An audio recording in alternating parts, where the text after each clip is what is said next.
नमस्कार दोस्तों, स्वागत है आपका आपके अपने इस यूट्यूब चैनल पर। और हम आज ज्योग्राफी सीरीज़ की अगली कड़ी को देखते हैं और वो है हमारा भारत की जलवायु, वनस्पति तथा वन्य प्राणी। इनको हम एक-एक करके देखेंगे। तो चलो आइए हम हमारे क्वेश्चन आंसर डिस्कशन के थ्रू इसको देखेंगे। तो हम देखते हैं हमारे पहले क्वेश्चन आंसर।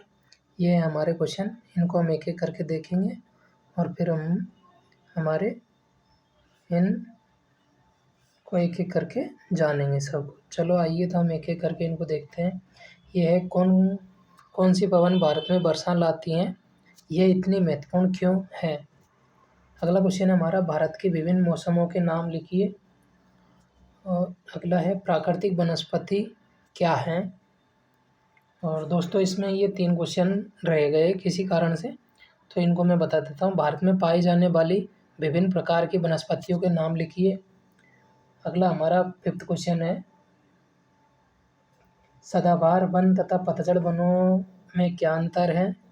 अगला 6ठा क्वेश्चन है, उष्णकटिबंधीय वर्षा वन को सदाबहार वन क्यों कहा जाता है? तो हम इनको एक-एक करके देखेंगे। तो चलो आइए दोस्तों, हम पहले हमारे इसको देखते हैं एक-एक करके। ये भारत जलवायु, वनस्पति तथा वन्य प्राणी।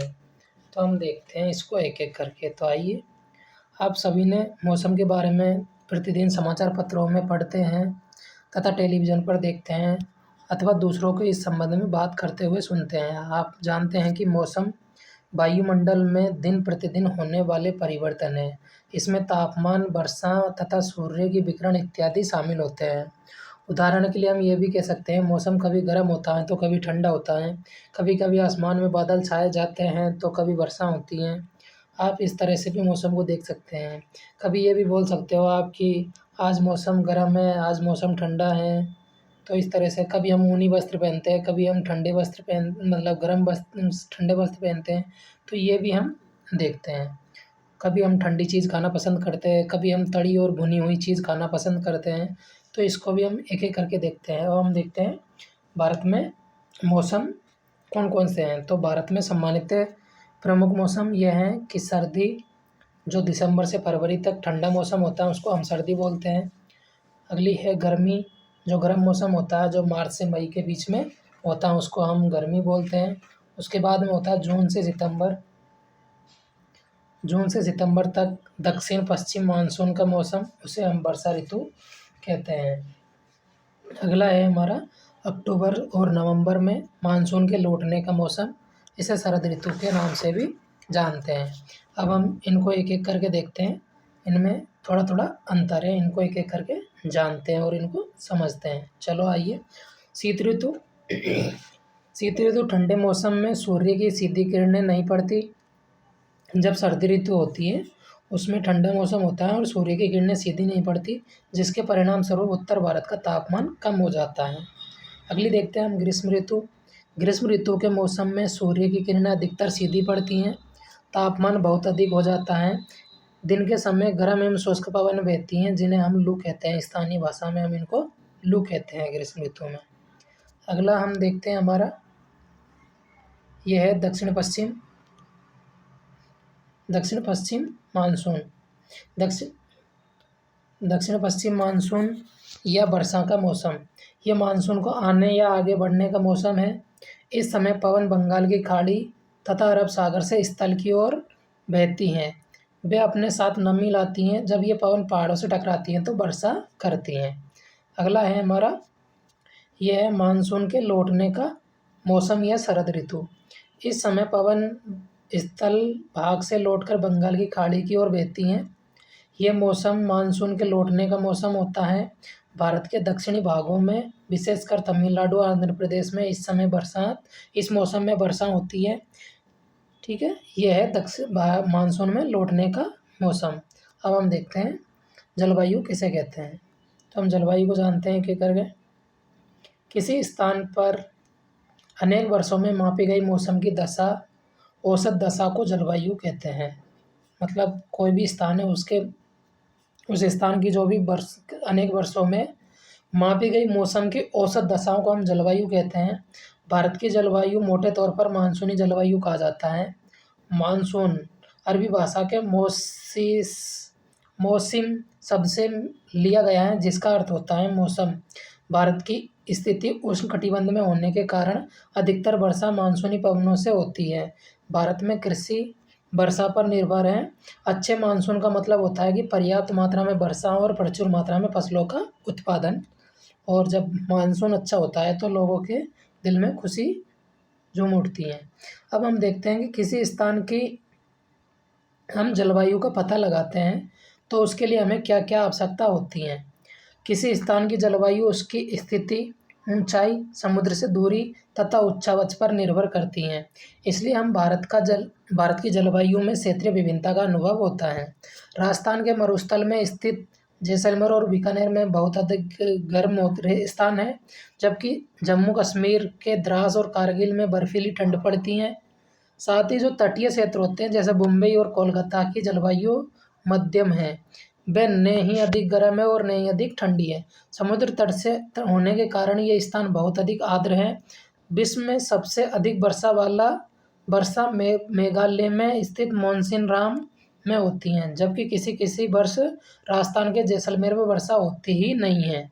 तो आपको हमारे यहाँ पे जो जलवायु की विविधता, जो वर्षा की विविधता, वो भी यहाँ पे एक एक करके देखने को मिलेगी। अब हम देखते हैं प्राकृतिक वनस्पति। तो हम प्राकृतिक वनस्पति को समझते हैं। हम अपने चारों ओर तरफ विभिन्न प्रकार के पादप जीवन देखते हैं। हरे भरे घास मैदान में खेलना भी हमें अच्छा लगता है। कुछ छोटे पौधे होते हैं जिन्हें हम झाड़ियाँ कहा जाता है, जैसे कैक्टस, फूल के पौधे इत्यादि। इसके अतिरिक्त बहुत से लंबे वृक्ष होते हैं, उनमें कुछ बहुत शाखाएं होती हैं तथा पत्तियां होती हैं, जैसे नीम, आम। तो कुछ वृक्ष ऐसे होते हैं जिनमें पत्तियों की मात्रा कम होती है, जैसे नारियल। ठीक है। अब हम देखते हैं प्राकृतिक वनस्पति। प्राकृतिक वनस्पति किसको कहते हैं? तो प्राकृतिक वनस्पति घास, झाड़ियाँ तथा पौधे जो बिना मनुष्य की सहायता से उपजते हैं, उन्हें हम प्राकृतिक वनस्पति कहते हैं। ठीक है। अब हम देखते हैं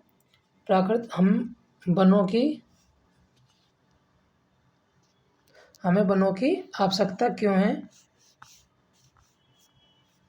पहले हम देखते हैं यहाँ पे प्राकृतिक वनस्पति के प्रकारों को एक एक करके हम देखते हैं। प्राकृतिक वनस्पति, ठीक है। तो प्राकृतिक वनस्पति, आपको पता है प्राकृतिक वनस्पति हमारी 5 प्रकार की होती हैं। वो है हमारी, पहली होती है, ये है उष्णकटिबंधीय वर्षावन। उष्णकटिबंधीय वर्षावन होते हैं। जो पहली होती है हमारी, वो होती है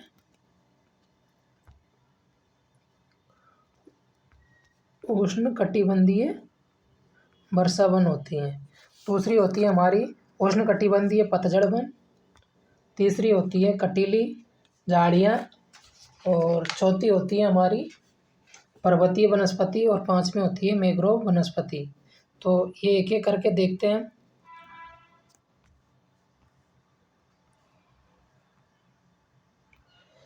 उष्णकटिबंधीय सदाबहार वन वर्षा बहुत अधिक मात्रा में होती है। यहाँ पर वर्षा, जो उष्णकटिबंधीय सदाबहार वन होते हैं, यहाँ पर वर्षा अधिक मात्रा में होती है उष्णकटिबंधीय में। ठीक है। यहाँ घने वन होते हैं जिसके कारण सूर्य का प्रकाश जमीन तक नहीं पहुँच पाता है। अनेक वृक्षों की प्रजातियाँ इस क्षेत्र में पाई जाती हैं। सदाबहार वन क्यों कहते हैं इनको? इसलिए सदाबहार वन कहते हैं क्योंकि वर्ष के अलग अलग समय में अपनी पत्तियाँ गिराते हैं और फलते ही हमेशा हरे भरे दिखाई देते हैं। क्षेत्र कौन कौन से हैं? जैसे अंडमान निकोबार द्वीप का क्षेत्र है, उत्तरी पूर्वी राज्यों के क्षेत्र है, और पश्चिमी घाट की सकरी पट्टी में पाए जाते हैं। इनके प्रमुख वृक्ष कौन कौन से हैं? तो इनके प्रमुख वृक्ष है महोगनी, अवोनी और रोजवुड है। अब हम देखते हैं उष्णकटिबंधीय पतझड़ वन। उष्णकटिबंधीय पतझड़ वन को देखते हैं। दूसरा नंबर का हमारा यह है उष्णकटिबंधीय पतझड़ वन। तो इनको मानसूनी वन भी कहते हैं। ये बहुत बड़े भाग पर पाए जाते हैं और कम घने होते हैं। पतझड़ वन क्यों कहते हैं इनको? वर्ष के निश्चित समय में अपनी पत्तियां गिराते हैं, इसलिए इनको पतझड़ वन कहते हैं। इनको इंग्लिश में डिसोडियस फॉरेस्ट भी बोलते हैं। प्रमुख वृक्ष इनमें साल, सागौन, नीम, पीपल और शीशम इनके प्रमुख वृक्ष होते हैं। अब हम देखते हैं इनके क्षेत्र कौन कौन से हैं, जैसे मध्य प्रदेश हुआ, एमपी हुआ और बिहार हुआ, झारखंड, छत्तीसगढ़, उड़ीसा और महाराष्ट्र के कुछ भागों में उष्णकटिबंधीय पतझड़ वन पाए जाते हैं। अब हम देखते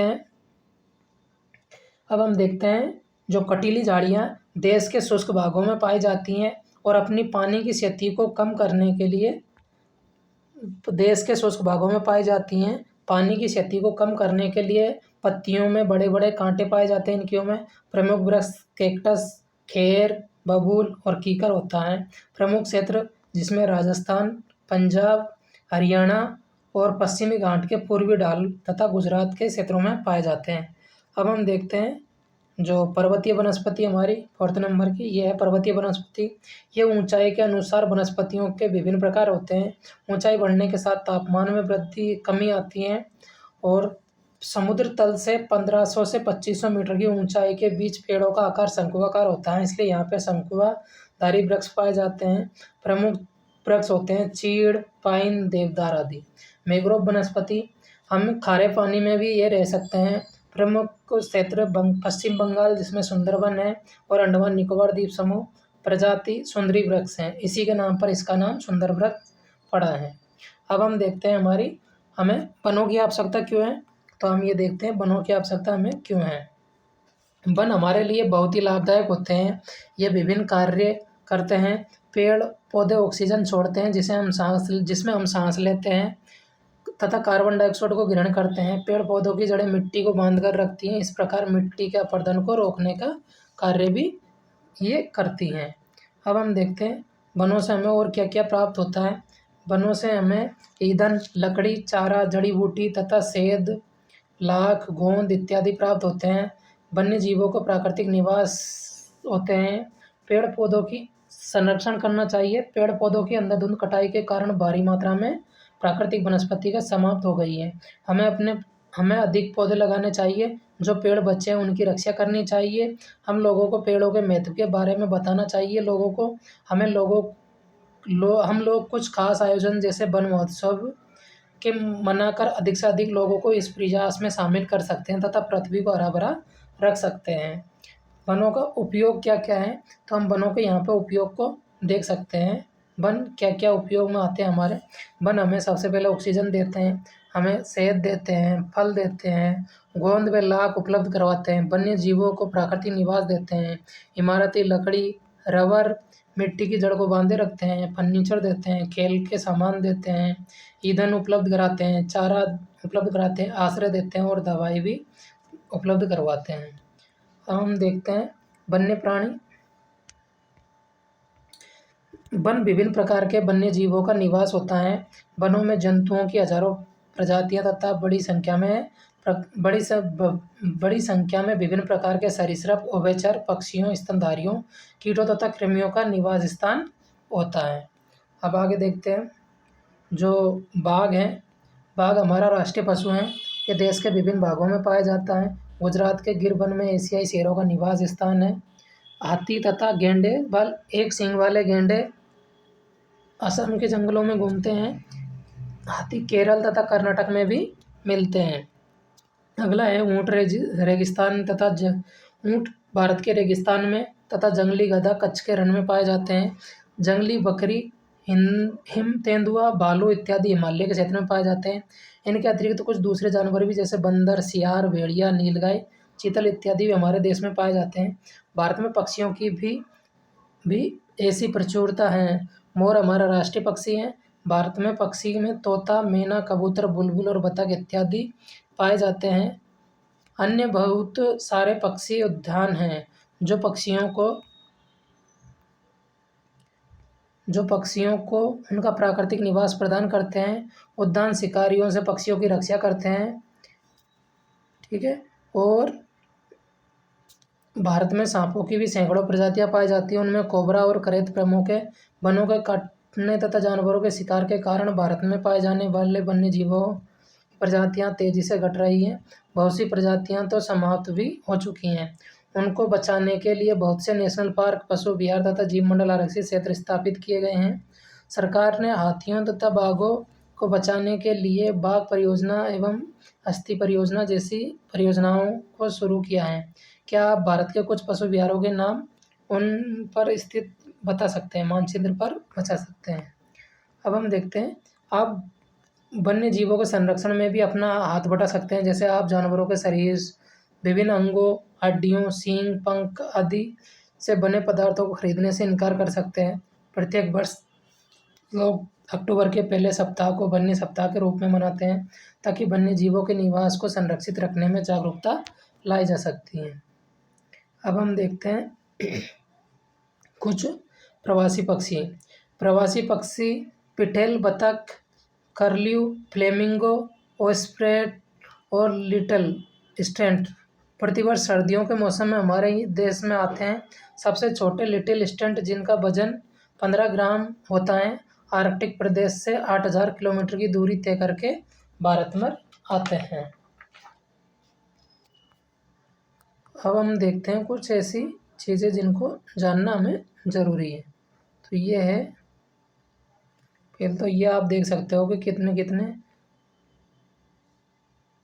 कैसे कैसे हमारी वनस्पति उत्पन्न होती हैं। जैसे भूमि परत ये होती है, इसमें 1.5 मीटर तक ऐसे पाई जाती हैं। उसके बाद में 5 मीटर तक झाड़ियाँ वाली परतें पाई जाती हैं। उसके बाद में 20 मीटर के आसपास तरुण वृक्ष पाए जाते हैं। 40 मीटर तक बितान पाई जाती हैं और 60 मीटर सर्वाधिक ऊंचाई पर उद्गामी पर्वत पाए जाते हैं। अब और देखते हैं, और आप यहाँ पे भी देख सकते हो, जैसे जो हमारी वर्षा होती है, बारिश होती है, उसको अलग अलग भाषा में अलग अलग नाम से जाना जाता है। जैसे हिंदी में वर्षा कहते हैं, उर्दू में बारिश कहते हैं, मराठी में पाउस कहते हैं और बंगाली में बोरसो के नाम से जानते हैं। अब देखते हैं हमारे क्वेश्चन आंसर। एक एक करके क्वेश्चनों का आंसर देते हैं। आइए, ये है कौन सी पवन भारत में वर्षा लाती हैं? ये इतनी महत्वपूर्ण क्यों होती है? आपको पता, दक्षिण पश्चिम मानसून वर्षा पवन हमारे देश में वर्षा लाती हैं, और ये इतनी महत्वपूर्ण इसलिए होती है क्योंकि हमारी भारत की 70% जो कृषि भूमि है वो वर्षा पर निर्भर करती है, इसलिए मानसून जलवायु महत्वपूर्ण होती है। भारत के विभिन्न मौसमों के नाम बताइए। तो आपको पता है, हमारे यहाँ पे सर्दी ऋतु दिसंबर से फरवरी में जो ठंडा मौसम होता है। ग्रीष्म ऋतु जिसमें मार्च से मई के महीने में होती है और गर्म मौसम होता है। वर्षा ऋतु जून से सितंबर में होती है, जिसे दक्षिण पश्चिम मानसून का मौसम भी कहा जाता है। और शरद ऋतु अक्टूबर से नवंबर के समय होती है, मानसून के लौटने का मौसम के नाम से भी जानते हैं। प्राकृतिक वनस्पति कैसे कहते हैं? प्राकृतिक वनस्पति उसको कहते हैं, प्राकृतिक वनस्पति झाड़ी, घास, झाड़ी तथा पौधे जो बिना मनुष्य की सहायता से उपजते हैं, उन्हें हम प्राकृतिक वनस्पति कहते हैं। अब हम देखते हैं, विश्व में सबसे अधिक वर्षा वाले क्षेत्र मानसून है। जंगली बकरी तथा हिम तेंदुआ कहाँ पाए जाते हैं? तो हिमालय के क्षेत्र में पाए जाते हैं। दक्षिण पश्चिम मानसून के समय आर्द्र पवनें कहाँ बहती हैं? दक्षिण पश्चिम मानसून के समय आर्द्र पवनें कहाँ बहती हैं? तो समुद्र से स्थल की तरफ बहती हैं। अगला हम देखते हैं इनको, ये है हमारे, गर्मी में दिन के समय शुष्क तथा पवन गर्म चलती हैं, जिन्हें लू कहा जाता है। आंध्र प्रदेश तथा तमिलनाडु में शरद ऋतु के समय बरसात होती है, मौसम में बहुत अधिक मात्रा में बरसात होती है। गुजरात के गिर वन में एशियाई शेरों का निवास स्थान है। और अगला क्वेश्चन है, जो सुंदरी वृक्ष से सुंदरी मैंग्रोव वन की प्रजाति हैं, और उष्णकटिबंधीय पतझड़ वन को मानसूनी वन के नाम से भी जाना जाता है। अगला है हमारे जो क्वेश्चन है, जो इसके अंदर नहीं दिए गए उनको भी मैं बता देता हूँ। भारत में पाई जाने वाली विभिन्न प्रकार की वनस्पतियों के नाम बताइए। तो भारत में 5 प्रकार की वनस्पति पाई जाती हैं। इसमें एक है उष्णकटिबंधीय सदाबहार वन, दूसरा है उष्णकटिबंधीय पतझड़ वन, तीसरा है कटीली झाड़ियाँ, चौथी है पर्वतीय वनस्पति, और 5वीं है मैंग्रोव वनस्पति, जिसमें सुंदरबन डेल्टा भी पाया जाता है। सदाबहार वन और पतझड़ वन में क्या अंतर है? सदाबहार वन बहुत अधिक वर्षा बहुत अधिक होती है, जबकि पतझड़ वन में बहुत बड़े भाग में पाए जाते हैं और घने कम होते हैं। ठीक है, और इनकी जो उष्णकटिबंधीय सदाबहार वन है ये घने होते हैं, इनका सूर्य का प्रकाश ज़मीन तक नहीं पहुंच पाता। इनमें अनेक वृक्षों की प्रजातियां पाई जाती हैं। इनमें अनेक वृक्षों की प्रजातियां पाई जाती हैं। अनेक वृक्षों की प्रजातियां पाई जाती हैं। साथ ही ये अंडमान निकोबार द्वीप समूह, उत्तरी पूर्वी राज्यों के कुछ भागों और पश्चिमी घाटों में पाई जाती है। इनमें प्रमुख वृक्ष महोगनी, एबोनी और रोजवुड पाए जाते हैं। ये सदाबहार क्यों कहे जाते हैं? क्योंकि वर्ष के अलग अलग समय में अपनी पत्तियां गिराते हैं और हमेशा फलते हरे भरे दिखाई देते हैं, इसलिए इनको सदाबहार वन कहा जाता है। उष्णकटिबंधीय पतझड़ वन, मानसूनी वन बहुत बड़े भाग में पाए जाते हैं और कम घने होते हैं। पतझड़ वर्ष के निश्चित समय में ये अपनी पूरी पत्तियां गिरा देते हैं, इसलिए इन्हें पतझड़ वन कहते हैं। प्रमुख वृक्ष है सागौन, साल, सागौन, नीम, पीपल और शीशम। प्रमुख क्षेत्र है मध्य प्रदेश, उत्तर प्रदेश, बिहार, झारखंड, छत्तीसगढ़ और उड़ीसा और महाराष्ट्र के कुछ भागों में पाए जाते हैं। इसलिए उष्णकटिबंधीय वर्षा वनों को सदाबहार वन क्यों कहते हैं? क्योंकि यहाँ पर वर्ष के अलग अलग समय में अपनी पत्तियां गिराते हैं और फलते ये समय से हरे भरे दिखाई देते हैं, इसलिए ये सदाबहार वन कहे जाते हैं उष्णकटिबंधीय वन को। तो ये था दोस्तों हमारा आज का ज्योग्राफी सीरीज का। तो मैं उम्मीद करता हूँ कि आप लोगों को सबको ये पसंद आया होगा। आप लोग इसको सब शेयर, सब्सक्राइब और लाइक करेंगे। जय हिंद दोस्तों, मिलते हैं हम अगली वीडियो में किसी नई टॉपिक के साथ में। धन्यवाद दोस्तों।